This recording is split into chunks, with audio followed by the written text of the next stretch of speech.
Hz. Musa əleyhissalamın ən ali peyğəmbərlik məqamlarından birinə çatmasının səbəbinin quzu balası olduğunu bilirdiniz.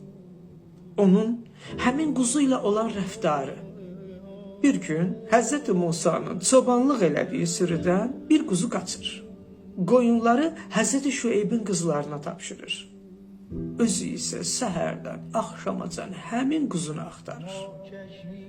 Axır ki, gecənin bir aləmində quzunu tapan Hz. Musa bitkin, yorğun halda quzunu qucaqlayaraq deyir: "Nə yaxşı ki, səni tapdım. Yoxsa ki, səni canavar yeyəcəkdi."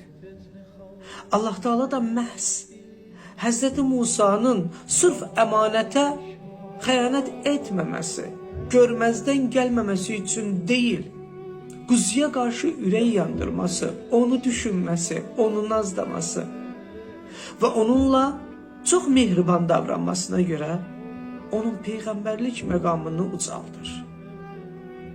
Bax, dinimiz bu qədər empatiyalı, anlayışlı, sevgi dolu, şəfqət dolu, qayğı dolu bir dindir. Necə deyərlər?